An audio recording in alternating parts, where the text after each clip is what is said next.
All right, so it is my great honor to introduce Dr. Catherine Vladuțiu to you. Dr. Vladuțiu is a senior epidemiologist in the HRSA Maternal and Child Health Bureau's Office of Epidemiology and Research. In that role, she provides technical assistance and data support for MCHB programs and initiatives such as the Federal Healthy Start Program and the Alliance for Innovation on Maternal Health. I've had the great pleasure of working with Dr. Vladuțiu on the HRSA-sponsored Maternal and Child Health Epidemiology Training Course, which is a continuing education training course for MCH epidemiologists, primarily who are working in state, local, or tribal or territorial health departments. So I've been able to hear her present for a few years now and get to know her level of expertise. And we are, again, very fortunate to have her joining us today. She serves as the program officer for that MCH Epi training course. She holds a PhD in epidemiology from the University of North Carolina at Chapel Hill, and she is a leading expert on maternal mortality and severe maternal morbidity and the federal response to reduce the burden of these outcomes on communities across the United States. Dr. Vladuțiu has recently briefed the HRSA administrator, the United States Surgeon General, and the Principal Deputy Assistant Secretary for Health on these topics, and we are honored to have her here at ETSU, though virtually, to give us an overview of these issues today. So with that, I will turn it over to you, Catherine. Great. Can I say one more thing real quick, one more housekeeping thing? I will be monitoring the chat, so please feel free to type in questions or comments so that Dr. Vladuțiu doesn't have to do that. And I will interrupt when appropriate to interject those questions.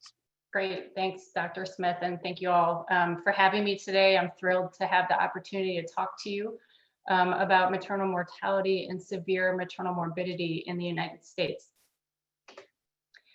So you may have noticed that maternal mortality is getting a lot of attention in the media recently, as well as over the past several years. It's been recognized as an important public health issue, not only locally, but across the US and all over the world. In the past several years, local papers have reported high rates in their states. Nationally, reports have highlighted the increase in maternal mortality and that the US has the worst rates in the developed world. And there have been in-depth investigations of maternal deaths and the mistakes that may have led to these deaths. But more recently, the focus is on what are we doing and can we prevent these deaths? But it's more than just news stories. There are women in these stories whose families and children are now without a mother, a daughter, or a sister. And I've put 3 young women on the screen. All 3 of these women died either during or shortly after pregnancy. And I'll highlight at the top Shalon Irving, who was an epidemiologist at the Centers for Disease Control and Prevention. She was pregnant with her first child, and then 3 weeks after giving birth, she collapsed and died from complications of high blood pressure. And she was only 36. We also have Lauren Bloomstein and Kira Johnson. So I've outlined the questions that I hope to answer for you today. So the first is, what is maternal mortality and how is it defined? Second, why is it important? Third, how is maternal mortality measured? Why is the maternal mortality rate so high? And what about severe maternal morbidity? We don't hear as much about that. And what is being done to address both maternal mortality and severe maternal morbidity? So first, I'm going to start with some definitions around maternal mortality and what it is, how it's defined. And this gets a little bit complicated because there are multiple definitions. And hopefully you'll have these slides afterwards to refer to. There's going to be quite a bit of dense information that I'm going to provide to you, but hopefully you'll come away from this with a better understanding of what these different measures are and what the different data sources for those measures are. So first, I'm going to start with the definition of maternal death from the WHO under both the ICD-9 and ICD-10, and those are the rules and conventions for deaths due to complication of pregnancy. So I want to note a couple of things when looking at these definitions and things that are really important to think about when understanding what all these terms mean. And that is both the timing of death and the cause of death. So what's important to note about this WHO definition of maternal death is that it includes deaths up to 42 days postpartum and does not include accidental causes. So those would be things like injuries. Late maternal deaths include those that occur after 42 days, but less than a year. And I just want to acknowledge that both the WHO and the National Center for Health Statistics, or NCHS, usually track these late maternal deaths separately from the overall definition of maternal death. And so you'll see in the definition of late maternal deaths that I refer to both direct or indirect causes. And just to define those for you, direct causes are those that result from obstetric complications, whereas indirect causes are those that result from an aggravation of a pre-existing disease or a condition by the physiological effects of pregnancy. Now, while I haven't put this here to avoid confusion, the WHO has also added a newer category of pregnancy-related deaths, and that includes all deaths up to 42 days, irrespective of the cause. So that could include other causes that are not necessarily due to the aggravation of pregnancy. And this was introduced to facilitate the identification of maternal deaths and circumstances where the cause of death can't be attributed. So at the bottom, you'll see the maternal mortality rate. So this is defined as the number of maternal deaths per 100,000 live births. Now, the number of live births in the denominator is used to approximate the population of pregnant women who we think may be at risk of maternal death, because live births can be known precisely, whereas number of pregnancies can only be estimated. So now I'm going to talk more about the PMSS and those definitions. So PMSS stands for the Pregnancy Mortality Surveillance System. And I'm going to talk more about the distinction between these surveillance systems. But in brief, the CDC's Division of Reproductive Health has a separate set of definitions that correspond to their PMSS system. So they expanded the definition that I just mentioned to you, set forth by ICD, in recognition of the increasing complexity of the continuum of maternal morbidity and mortality. So starting with pregnancy-associated deaths, these are deaths that occur within 1 year of the end of pregnancy, irrespective of the cause. The term pregnancy-related mortality is defined as the death of a woman while pregnant or within 1 year of termination of pregnancy, irrespective of the duration or site of the pregnancy from any cause related to or aggravated by the pregnancy. But like the definition of maternal death, this does not include accidental or incidental causes. So in other words, if a woman was in a motor vehicle crash while she was pregnant and she died, that would not be considered a pregnancy-related death, but would be considered a pregnancy-associated death, because the cause is not from being pregnant, but it's caused from being in that crash. So the definition of pregnancy-related mortality ratio is the number of pregnancy-related deaths divided by the number of live births. So very similar to the prior definition that you saw from the maternal mortality rate, except that numerator means something slightly different. And as I mentioned, what's important here is to think about the timing of the death and the cause of death.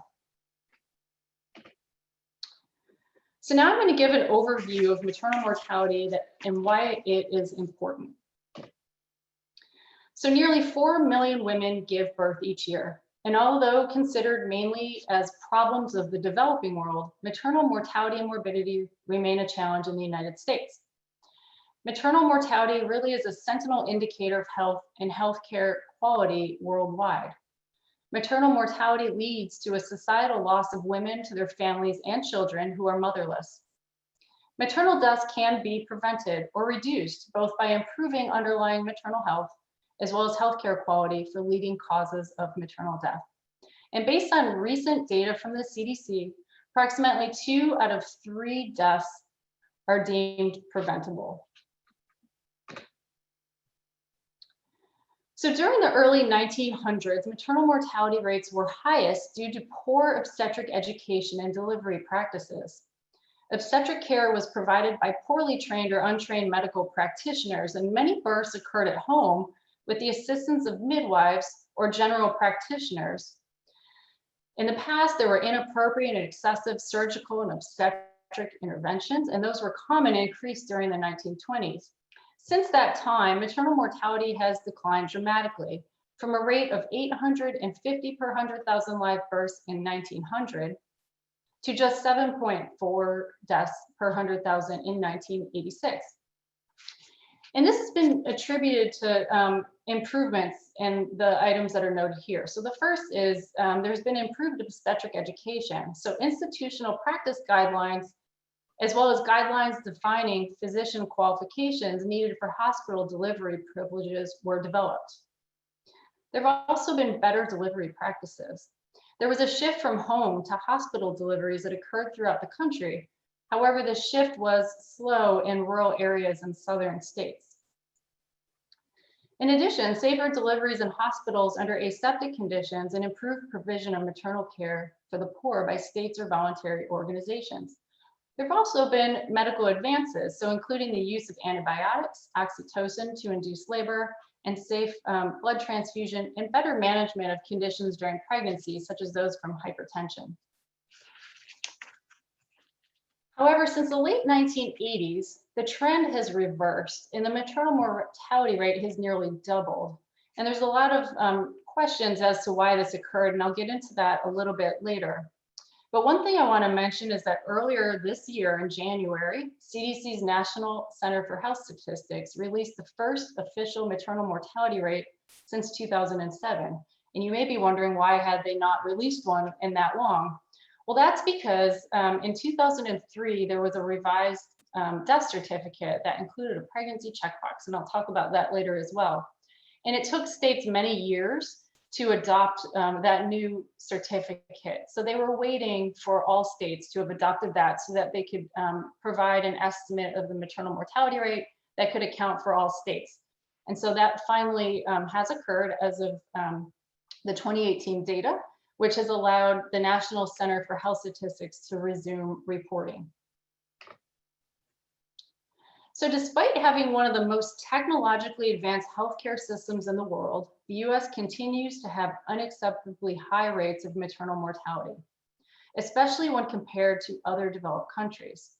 So as you'll see here, this figure includes the latest mortality rate data from the Organization for Economic Cooperation and Development, as well as data for the Centers for Disease Control and Prevention. You'll see the United States is on the far right. And these countries represent those with a similar income and size as the US. So using the latest data that we have from CDC in 2018, for every 100,000 live births in the US, approximately 17 women died while pregnant or within 42 days of the end of pregnancy from causes related to pregnancy or delivery. This is over 3 times higher than the average reported maternal mortality rate for the other high-income countries with population sizes over 6 million in the OECD, as you see on the screen. So this is really a striking difference.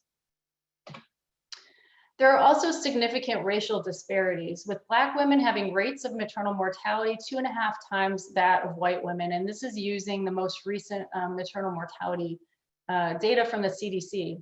According to the CDC, it represents the largest disparity among all of the conventional population perinatal health measures. Reasons for these disparities are difficult to document. However, there are several factors that may contribute to disparities in maternal health, including patient, community or neighborhood, healthcare provider, and system factors. And now this slide doesn't show data from the CDC's pregnancy mortality surveillance system also indicates a disparity in maternal mortality for women of American Indian or Alaska Native as well. They also have higher rates than white women in the US. So as you all are likely very interested to see where Tennessee falls in comparison to other states, this slide shows 5-year maternal mortality rates by race ethnicity in HRSA Region 4 states. So on the far left, you'll see the overall US, and then going from left to right, I have ordered the states in Region 4 by highest to lowest overall maternal mortality rate. So the overall rate for Tennessee is sort of in the middle of the 8 states, with the maternal mortality rate of Tennessee lower than Georgia, Alabama, and South Carolina, similar to Kentucky and higher than North Carolina, Florida, and Mississippi. The Black-white disparity ratio, so that is taking the maternal mortality rate for Black women and dividing it by the maternal mortality rate for white women, is approximately 2 for Tennessee, suggesting that non-Hispanic Black women have a maternal mortality rate that is 2 times higher than non-Hispanic white women. And that disparity is very similar across all of these states, but more striking for some than others. So now I'm going to shift back into some technical details around identifying deaths and how to measure maternal mortality. So as I suggested earlier, there are currently 2 national data sources for measuring maternal mortality in the US. The first is the CDC's Vital Statistics System, and the second is the Pregnancy Mortality Surveillance System from CDC that I noted earlier, and I'm going to refer to that as the PMSS. The National Vital Statistics System is the official source of data on maternal mortality in the United States and is used to compare to the US to other countries that use the same measure. The Vital Statistics System measures maternal deaths using the WHO definition for maternal mortality that I mentioned earlier. As I said, those are identified from ICD codes to capture deaths that occurred during pregnancy or within 42 days, and that is specific to causes that are due to or related to the pregnancy or its management, but not from accidental causes. The ICD-10 codes that are used also allows for capturing the late maternal deaths, which I mentioned are those that occur from 43 days up to 1 year. And those are counted separately. In addition to the ICD change that occurred from 9 to 10 a few years ago, as I mentioned earlier, a new standard death certificate was introduced in 2003. And the reason that that was introduced was to improve the ascertainment of maternal deaths. So that revised certificate added a checkbox to indicate whether a woman was pregnant or postpartum up to 1 year at the time of death. These questions help determine whether the cause of death listed on the death certificate should be ascribed to one of the ICD-10 pregnancy codes. Hence, the checkbox enhances the identification of maternal deaths. However, that use of that checkbox is likely explaining some of the increase that we've seen in the maternal mortality rate in recent years. So really, in the past, it's been thought that perhaps we weren't capturing maternal deaths as many that we thought might be occurring. And so adding that checkbox, the hope was that that would accurately capture more of those deaths. So as I mentioned, as of now, all states in DC have adopted this new certificate, and California uses a slightly different checkbox, but also has a checkbox as well. So with the delays in adopting this new certificate, as I mentioned, until this year, the US had not published an official maternal mortality rate since 2007. So here is the standard question format that was added to the certificates, and this is referred to as the pregnancy checkbox. It includes response options that consider the additional codes from ICD-10 to allow for timing of deaths up to 1 year of pregnancy termination. There are some issues with this approach, including concerns that the pregnancy checkbox has poor specificity and thus a substantial number of false positives. So false positives would be that the checkbox indicated that a woman was pregnant or postpartum at the time of the death when in fact she was not. And so by having false positives, that may overestimate maternal mortality. And this was expected particularly among older women. And as a result, it has been thought and confirmed that this may have resulted in higher maternal mortality rates. And I'll talk about that in a little while about how the CDC has addressed that concern. So here is how a maternal mortality rate is essentially calculated. So presently, the CDC's National Center for Health Statistics compiles the official estimate of maternal death using death certificates that are sent by each state. So the VRO on here represents vital records offices, and each state has those, and they send their files to the CDC for processing. The CDC then assigns O codes, so those are codes that relate to pregnancy, and then they return the file back to the states. And then the codes are used to calculate the maternal mortality rate and then to make policy and programmatic decisions. So it might be hard to see this specifically, but I wanted to share with you the last set of official maternal mortality statistics that were produced earlier this year by the National Center for Health Statistics. And you'll notice that the causes of death, which are on the left side of that, that table, are based on ICD codes and are not very granular. And so they don't really translate as easily to clinical care and prevention. So that's where the PMSS comes in. So to address the concerns raised about vital statistics not always identifying deaths due to pregnancy because of the ICD restrictions, as well as incomplete information on death certificates, the PMSS was developed, and it was developed in 1986. It's viewed as a complementary system for surveillance, and while it also uses vital statistics, it links them to confirmed fetal deaths and live birth certificates. And the goal by doing this linkage is to minimize those false positives. So in other words, if you have a death certificate for a woman and you're not, if there's uncertainty about whether or not she was pregnant at the time of death, if you can link it to a birth or a fetal death, then that certainly increases your confidence that in fact this woman was pregnant or postpartum at the time of death. This enhanced method identifies more deaths from pregnancy complications than those found from death certificates alone. It also extends the period for capturing deaths from 42 days to 1 year after the end of pregnancy. So as I mentioned earlier, this maps on to the pregnancy-related mortality ratio, which includes deaths up to 1 year after pregnancy. And one thing I do want to acknowledge is that the majority of pregnancy-related deaths, I think the number is around 87%, occur within 42 days, at least. So just to give you a sense. So the PMSS does not use ICD, but considers all information that is obtained about the death and incorporates both temporal and causal relationships to pregnancy. So as previously mentioned with definitions, deaths that maintain a 1 year temporal relationship are termed pregnancy associated. Pregnancy related deaths are a subset of those that are specifically related to the pregnancy. So as mentioned earlier, in contrast to the MMR estimated from the National Vital Statistics System, the PMSS produces the pregnancy-related mortality ratio.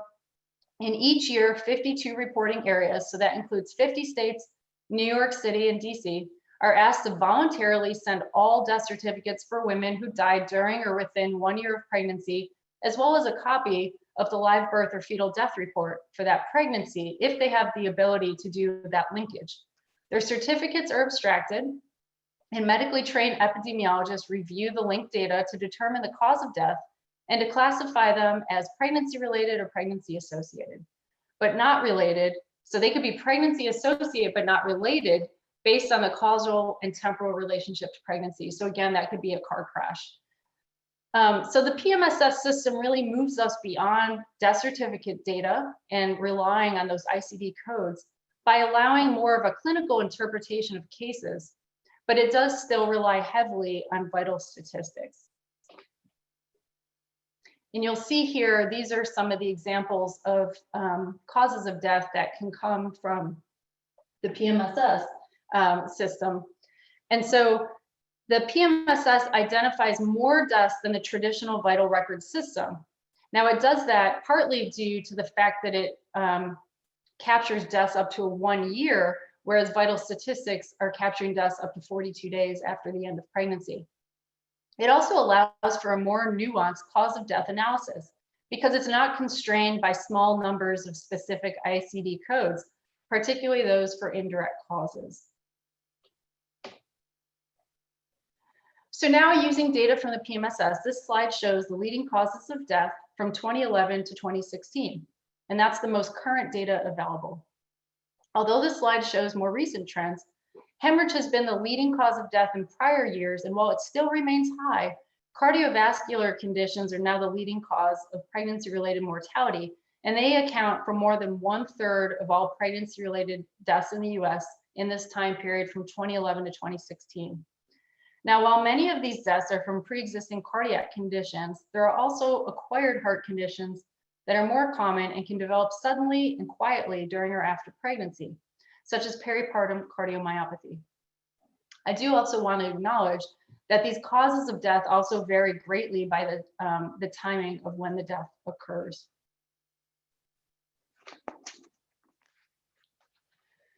So now I've told you about these two sources of data. So we have the vital statistics from the NCHS as well as the PMSS. Excuse me. And what both of these systems tell us is that maternal mortality is really high in the US. And there are racial disparities and there are changes in the cause of death over time. However, neither of these two sources really tell us about preventability, contributing factors, or systems changes that are necessary for effective prevention. And that's where the third source of information comes in. And that's the maternal mortality review committees, or the MMRCs. So relying only on vital statistics makes it challenging to determine whether changes observed are the result of improved identification of maternal deaths or changes in the risk. And MMRCs are best positioned to comprehensively assess maternal deaths and identify opportunities for prevention. So MMRCs were formed beginning in the 1930s to examine pregnancy-related deaths. And the goal was really to provide insight to help prevent future events. Today, MMRCs represent a critical tool in helping understand the factors driving mortality and what we can do to prevent future deaths. They're based in state and urban areas, and there has been an increased emphasis on the importance of multidisciplinary MMRCs to look beyond vital records and include other data sources, such as medical records, social service records, autopsy reports, and other clinical and non-clinical sources.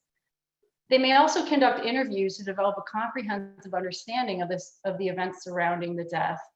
These detailed reviews establish temporal and causal relationships to pregnancy, and it's really the work of the MMRCs that allows us to learn that 2/3 of pregnancy-related deaths are preventable. But beyond assessing preventability, MMRCs make recommendations for preventive action. These insights can inform quality improvement efforts throughout pregnancy and the year after delivery. MMRCs have a wide membership.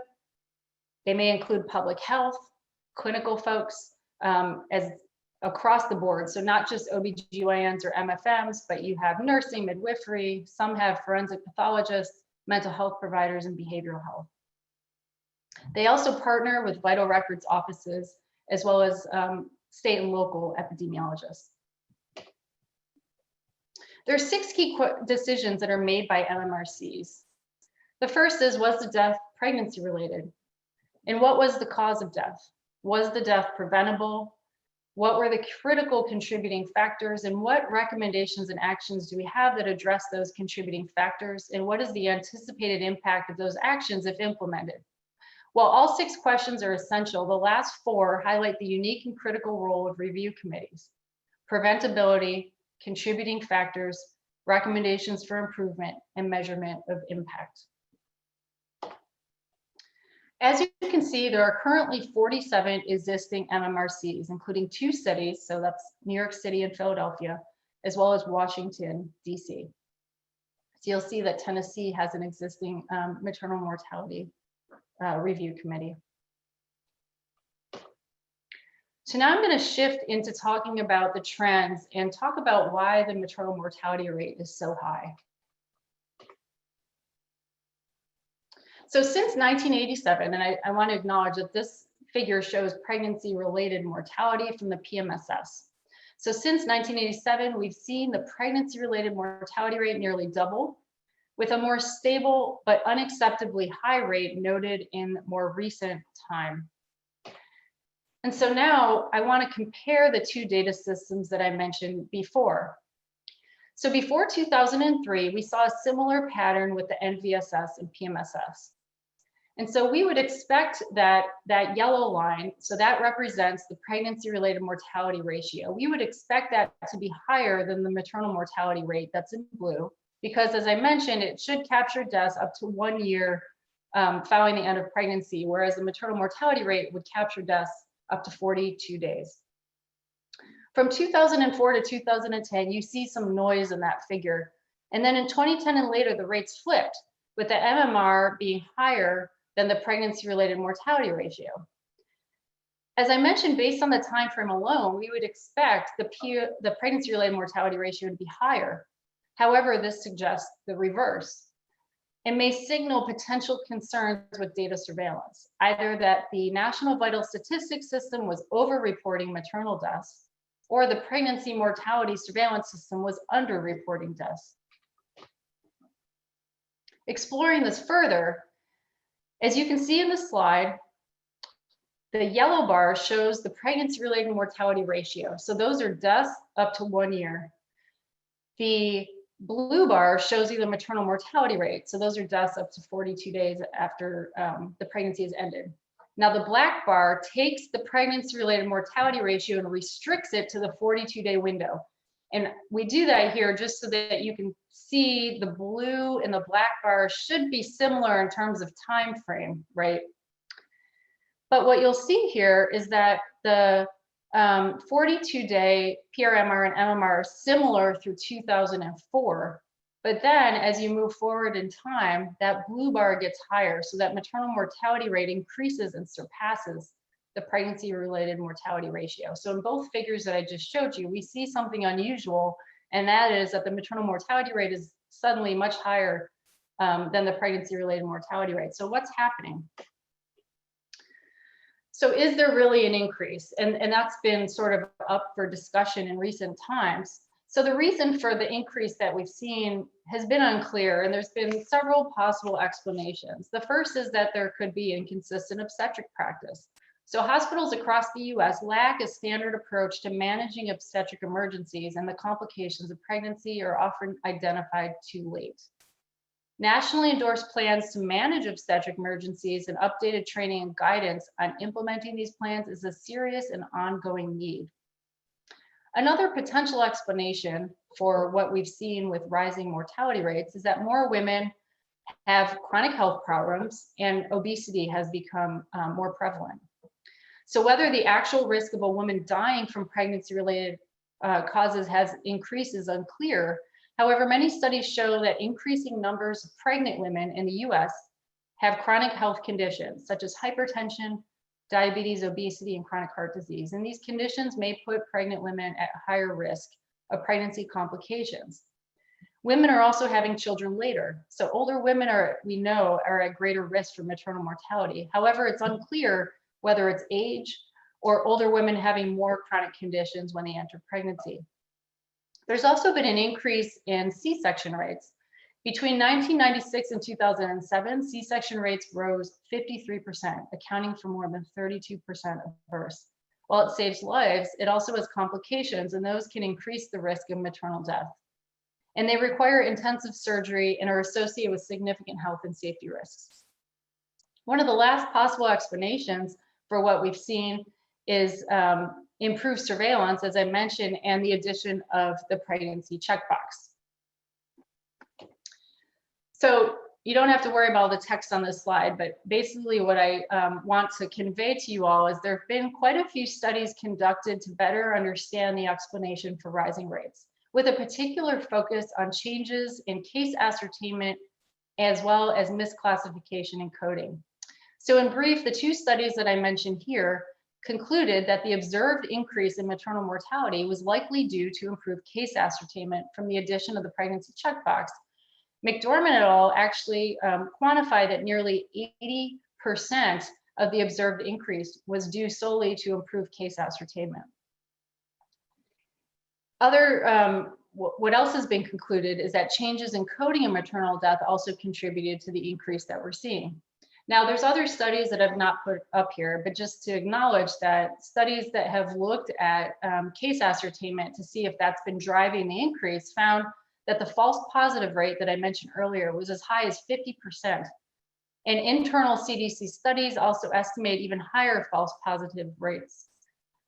Studies also assess that misclassification increases with age. So the older the woman, the more likely the death certificate was misclassified.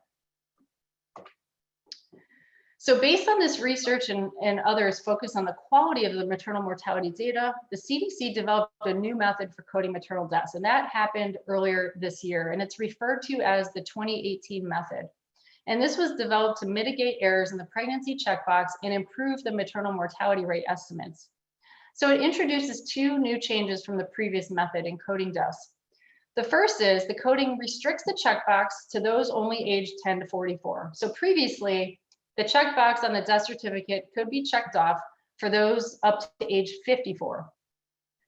But what they found was, and the reason they shifted to 44 was that the quality of the checkbox for those age 45 and older was not good. So oftentimes it was checked, that box was checked for an older woman who wasn't actually pregnant. The second change is how causes of death from maternal death are reported. So before, when the pregnancy checkbox is checked, all medical conditions reported on the death certificate were assigned a maternal code. So if that box was checked, it was assumed that the woman was pregnant when she died, and so any conditions on her certificate were given a maternal code. And that happened for women ages 10 to 54. With the new method, for those aged 10 to 44, only the underlying cause of death is coded as a maternal death code. And that is in the case if the checkbox is the only thing checked off that might indicate she was pregnant, then that underlying cause of death code is coded as a maternal code. So maternal codes often retain less information about the reported causes of death. So in other words, a death certificate can have multiple causes that related to a woman's death. And so previously, any of those causes would essentially disappear and they'd just be given a maternal code. Now, just the underlying cause of death is given a maternal code, and any other causes or conditions that were on that death certificate remain intact and remain with that record. One thing to point out, and I keep focusing on the checkbox, is that irregardless of the checkbox, if the cause of death on a certificate was pregnancy or an obstetric condition, then that gets recoded as a maternal death regardless of how old a woman is. So it's really the pregnancy checkbox piece that they felt was sort of driving this increase, and they wanted to add some more clarity on when to use that box and how to rely on it. All right, so now I'm going to shift to talk about severe maternal morbidity. So to better understand how to reduce maternal deaths, it's really important to consider death in the context of a continuum of maternal health, from wellness to morbidity to severe morbidity to death. So presumably women who die move through this continuum, and thus the question is, can progression from wellness to severe morbidity to death be reduced to result in improved outcomes? So if we think of maternal mortality as the tip of the iceberg, expanding the focus to what lies below the tip of the iceberg is needed. And a comprehensive construct for severe maternal morbidity, which I'm also going to refer to as SMM, is a starting point for investigation. So SMM is defined as unintended outcomes of labor and delivery that result in significant short or long-term consequences to a woman's health. Delivery hospitalizations with SMM are identified using hospital discharge data. There are currently 21 indicators, and this aligns with CDC's algorithm for identifying SMM. And I've put the link here so you can, if you're interested to see what those indicators are, you can go to that link, and those are there. In 2017, which are the most recent data available, there were over 25,000 hospital deliveries with an SMM, and that's not including those who only received a blood transfusion. If we were to include women who only received a blood transfusion, that number of severe morbidities, that more than doubles. And so similar to what I talked about before, I've shown this map of all of the severe morbidity rates across the country, and I've organized this by region so you can see where Tennessee fares with respect to other states within HRSA Region 4. And just to kind of acquaint you to what you're looking at here is that the lightest colors indicate the lower SMM rates, and the darker colors up to the deep red, like you see in Alaska, indicate the highest rates of severe maternal morbidity. So as you look across the country, I mean, there's no clear patterns in terms of some areas being much higher than others, but you definitely see some variation. The three states, sorry, that are in a light gray, there are currently no data available for those states. Similar to maternal mortality, there are significant racial and ethnic differences in the rates of SMM. In 2017, the rates of SMM among hospital deliveries for non-Hispanic, Black, and AIAN women were more than 1.5 times as high as those for white, Hispanic, Asian Pacific Islander, and women of other races and ethnicities. Now, similar to the slide I showed earlier, but now focused on SMM, I've provided SMM rates for 7 of the 8 Region 4 states. And these 7 are those with data on SMM. Again, I've ordered this from highest to lowest overall SMM rate. So that's the bar in blue. And as you can see, Tennessee has a rate similar to Mississippi and is higher than the other 5 states. And again, the Black-white disparity ratios that compare the rates for Black and white women is about 1.5 in Tennessee for severe maternal morbidity. So now I'm going to shift briefly to this last section in terms of thinking about opportunities for improvement. There's a lot being done to address mortality and morbidity in the US, and we don't have time to go through all of those, but I wanted to acknowledge a few of those. So the first opportunity for improvement is improving surveillance to correct underreporting of maternal deaths. So as I mentioned, there's been issues with the pregnancy checkbox. It's caused a substantially high number of false positives and overestimates in mortality.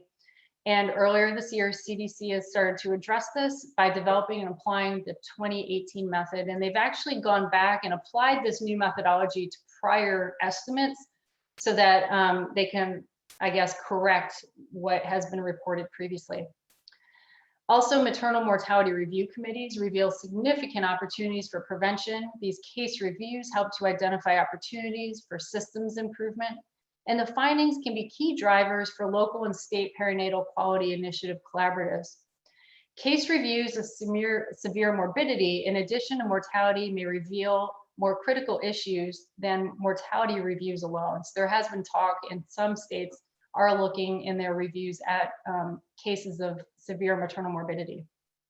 And finally, the importance of linking of additional data sources can also improve surveillance and case ascertainment. And so I will say that in North Carolina, for example, we worked on a data record linkage of our maternal mortality review committee results to the violent death reporting system. And that system comes from the CDC and is located in many states. And that allowed us to capture many more pregnancy-associated deaths than had been captured before, because we had this additional data source on homicides and suicides that may have occurred during pregnancy, which were very interesting to capture. And so people have gotten very creative in terms of linking their maternal mortality data with other systems to get some more contextual information around other types and causes of death. A second area for improvement is thinking about regionalized systems that provide risk-appropriate care and improve maternal safety. So levels of maternal care is a framework for the provision of risk-appropriate care. And so basically in the past, there have been neonatal levels of care that have focused mostly on risk-appropriate care for infants and babies. But in recent time, there has been a shift towards thinking also about maternal health and ensuring that women are receiving care in the hospital that is most equipped to address their needs. And so regionalized systems that identify maternal risk, define levels of maternal care, and designate facilities according to these levels can provide risk-appropriate care for the mother and ultimately improve safety. A third area is the creation and adoption of guidelines or bundles to address key areas of maternal care. So hospitals should adopt safety bundles for key causes of preventable maternal mortality and morbidity. And those could be starting with causes such as hemorrhage, preeclampsia, and venous thromboembolism prevention. And really, you know, there's a need for standard protocols in terms of these guidelines. And I'll talk just in a minute about one of the HRSA funded programs focused around safety bundles. And then there are a whole host of other innovative approaches that HRSA has funded in recent time to work towards improving maternal health. There's also several emerging issues. So mental health conditions are one of the leading causes of pregnancy-related deaths.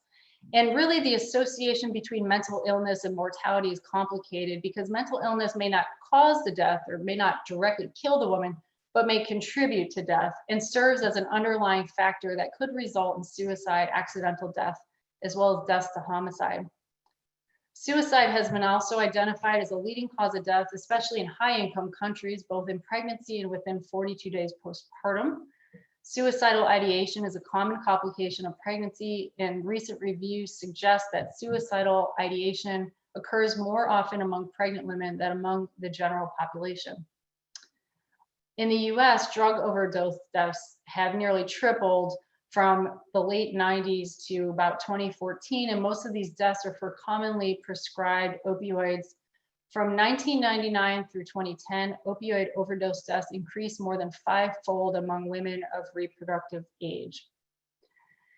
And then I also want to highlight the importance of incorporating equity. And as noted earlier, Black women experience maternal deaths at higher rates than white women, a racial disparity that is mirrored across many maternal and infant outcomes. Studies have also suggested that socioeconomic status and geography are related to a woman's chance of dying during pregnancy or within 1 year of the end of pregnancy. There have been several conceptual models, some of which highlight social determinants of health and suggest that patient, community, neighborhood, cultural system factors contribute to disparities in maternal health status. And really further research is needed to determine how such factors influence maternal health outcomes and which ones have the most impact. So real briefly, I just want to acknowledge 2 areas specifically. And the first, as I already mentioned, is levels of maternal care. And so in 2015, and since updated in 2019, the Society for Maternal Fetal Medicine and ACOG published a consensus document that introduced a classification system for levels of maternal care. And those levels are outlined here. And this is what they do is they introduce uniform definitions to provide a framework for assessing whether systems for regionalized risk appropriate care for the mother are an effective strategy to improve maternal health outcomes. And I published a study earlier this year that did a state assessment of which states actually have established guidelines for levels of maternal care. And you'll see Tennessee is one of those states, also participating in CDC's Locate program. And this number is growing. I'm sure, I know Texas for sure already has guidelines in place. So this is a constantly evolving assessment. And so this is great to see so many states that are adopting these guidelines. And then finally, I want to highlight some key HRSA supported activities and just an overview of some of our initiatives in maternal health. So here kind of outlines some of the funding that we've provided to some of these key initiatives. AIM has been around for several years. I believe it began in 2014. It's received more funding in recent time. I'll talk specifically about AIM in 1 minute. But in 2019, HRSA awarded a single cooperative agreement for an AIM-related project called the AIM Community Care Initiative, or AIM-CCI. And this project convenes a maternal safety work group comprising community-focused public health and clinical experts who guide program implementation and facilitate national implementation of maternal safety bundles, but specifically non-hospital safety bundles. And they develop new bundles for use in outpatient clinical settings. Also last year, HRSA funded the State Maternal Health Innovation Program, and this program funds 9 states to collaborate and optimize resources to implement state-specific actions to address maternal health disparities and improve outcomes.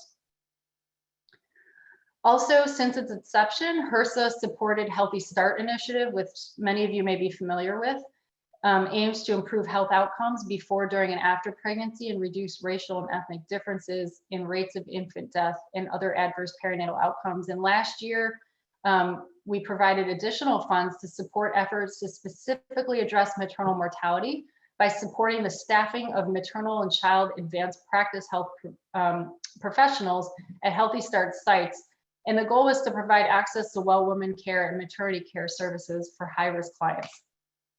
And I'm just going to close briefly on the AIM program, because I know that Tennessee is participating in AIM. And so our AIM program seeks to reduce maternal morbidity and mortality by improving the quality and safety of maternity care services. It really assists state-based teams in the implementation of maternal safety bundles. And maternal safety bundles are straightforward sets of evidence-based or best practices for maternity care. In October of 2020, so currently there are 38 states enrolled in AIM, including Tennessee, with participation from approximately 1,500 hospitals. And I just wanted to show you a brief summary of what those safety bundles are.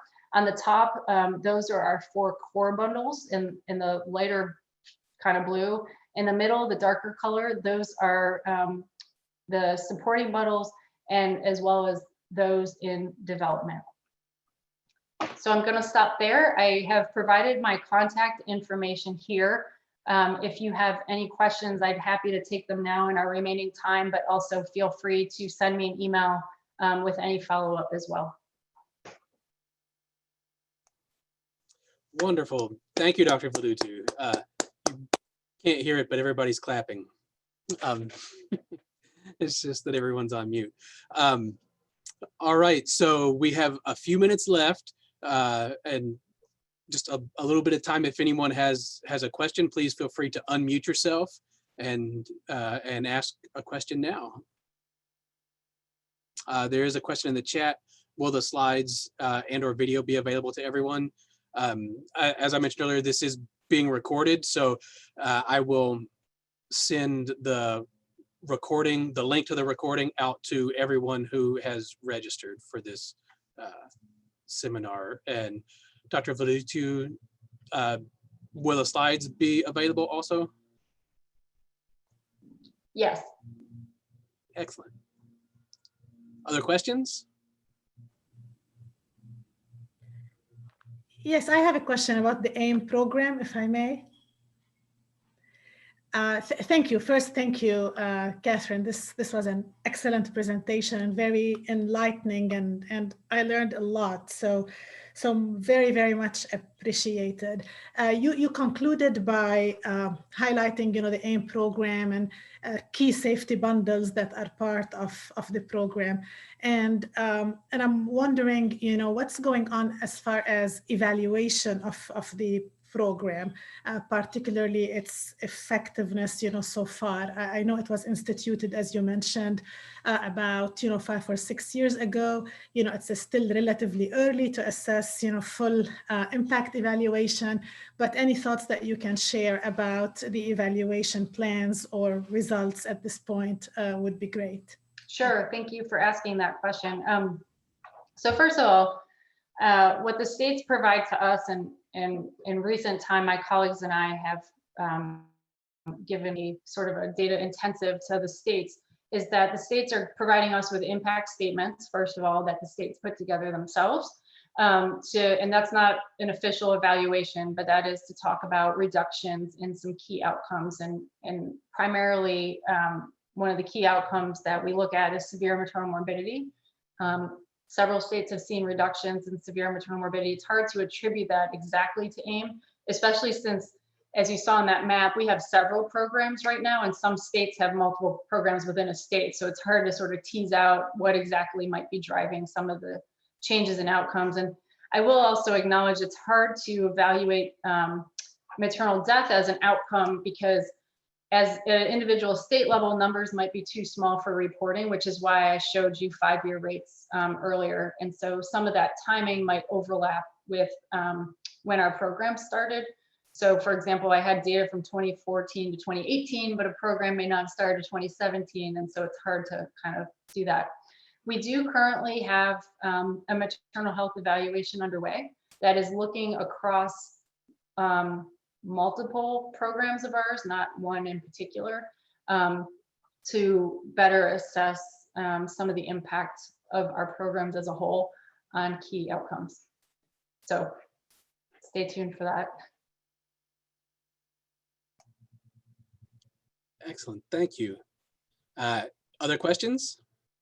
again, please feel free to unmute yourself and ask a question. I see a question in the chat talking about Yes. our AIMS CCI program. I can't speak too much for that. That is a fairly new program, but really, so AIM is really focused on hospital settings, and AIMS CCI is focused less on hospital settings and more on these sort of non-clinical areas. And so it's too early to kind of know what we're going to see from that. But as I mentioned, there are a couple of bundles specific to those settings that are being used in that program.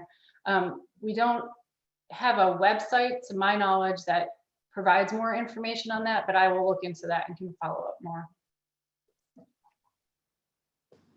I was just Right. wondering, could you possibly talk about what is being done to cater to the preventable aspect of issues that are contributing to maternal morbidity and mortality, in terms of, like you mentioned, obesity, chronic health conditions, so on? So if I'm understanding, that's a big question. So are you asking as to what efforts are underway to address preventability, or talk more about preventability just in general? What efforts are there, Yeah. if at all? That's a really big question. I don't know that I can give you an answer in a minute, but I will. Here's what I'll recommend for more information on some of that, if you're interested. The CDC, so a lot of that preventability information comes from maternal mortality review committees, as I mentioned. And if you go online, and I may have included some of these referenced in the slides, there are some key reports out of the MMRCs that talk a lot about preventability, ways to address that, and what might be happening right now. So I encourage you to try to look for that, and I can also provide Dr. Smith with that information to share. Thank you. Yep. And the link was posted in the chat just now for Tennessee's Maternal Mortality Review Committee's website. Bethany Scalise, who posted that link, she works with the Maternal Mortality Review Program here in Tennessee. So that's a great place for more resources about what's going on locally if you're a Tennessean. So we're at 1 o'clock, so we will go ahead and wrap it up. But Catherine did provide her contact information. So if you have additional questions or would like additional information about this topic, please reach out to her. If you would like to reach out to me, I'll put my email address in the chat. And so anyone can reach out to me with questions on this topic or other topics that you'd like to hear about in these Health for Her seminar series. We generally do a couple of these a semester, so please stay tuned for an announcement about our next seminar. The best place to find this information is to follow the Center for Applied Research and Evaluation in Women's Health, or what we call CARE Women's Health, here at ETSU on social media platforms. So I'm going to post a link to our Twitter and to our Facebook page. So like us, follow us, whatever happens on those social media platforms. That's a good way to find out about these upcoming seminars. So thank you everyone for attending. Thank you very much, Dr. Vladuțiu, for presenting, and I hope everyone has a wonderful afternoon. Thank you. Thanks for having me. Thank you.